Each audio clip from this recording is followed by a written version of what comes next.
Président. Merci. Oui, c'est un dossier que je qualifie d'important puisque c'est un peu l'aboutissement quand même de ce qui nous a beaucoup préoccupé et occupé dans les années 18-19. Voilà, peut-être un peu d'historique malgré tout pour rafraîchir la mémoire à tout le monde. Cette zone industrielle de Blanquefort a été créée en 1963. Ça fait 60 ans exactement sur ce qui est aujourd'hui 300 hectares.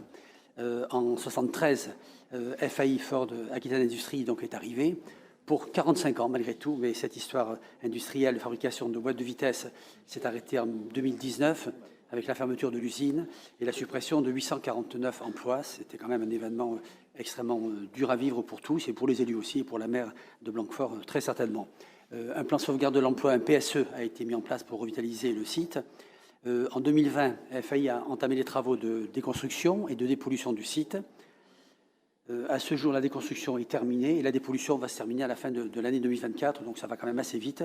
En parallèle, une consultation a été lancée pour chercher des opérateurs et des groupements d'opérateurs ont répondu en nombre important. 5 groupements ont été sélectionnés et c'est finalement Axtom qui a été retenu et la promesse de vente a été signée en juin 2023.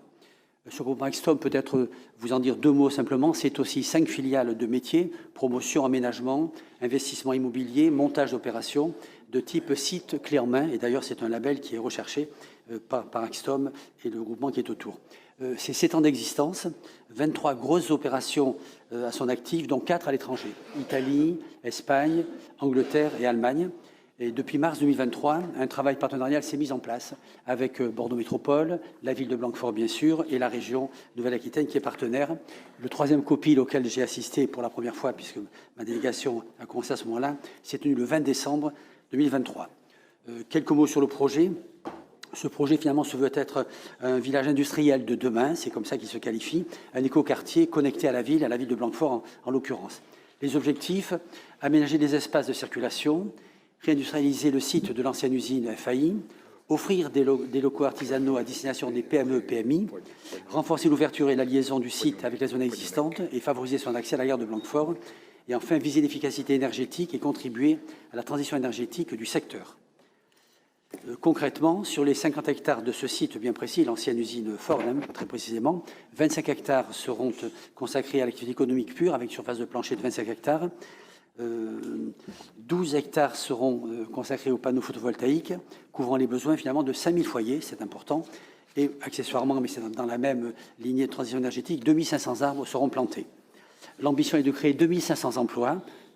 Rapprocher des 849 perdus, c'est plutôt positif aujourd'hui. Ça n'était pas il y a 4 ans, vous le savez, mais ça l'est aujourd'hui. Et les filières qui sont ciblées surtout, l'hydrogène. Là, nous sommes au voisinage direct, et Madame le maire de Blanquefort le sait bien, au contact direct d'Hydrogène de France, qui, je crois savoir, va inaugurer ses locaux au mois de mai, semble-t-il. On est parti pour cette date-là, apparemment. Autre filière, c'est le bois, c'est aussi l'agroalimentaire, c'est la santé, c'est la chimie. Et c'est aussi des gigafactories telles que Saft et Microsoft. La concertation, puisque c'est de ça qu'il s'agit, j'y viens tout de suite, elle va démarrer courant mars, si j'ai bien compris. Elle sera faite, bien sûr, d'abord sous forme de publication et de publicité sur le site Internet, également avec des voies de presse, affichage à la mairie de Blanquefort et sur les 2 sites de la métropole. Elle va se dérouler pendant 2 petits mois jusqu'à la fin du mois d'avril, très largement, semble-t-il. Dossiers de concertation qui seront à retirer de la même manière sur les sites que j'ai cités, la mairie et les 2 sites de la métropole, mais également sur le site Internet, bien évidemment. Une réunion publique sera faite, et je dis bien une au minimum, peut-être plus que ça, c'est tout à fait vraisemblable, et elle se clôturerait fin avril, semble-t-il. 2 mots de calendrier à venir, ça sera très rapide. Nous lançons la concertation. Nous espérons que le dépôt de permis d'aménager pourrait se faire début 2025, premier semestre.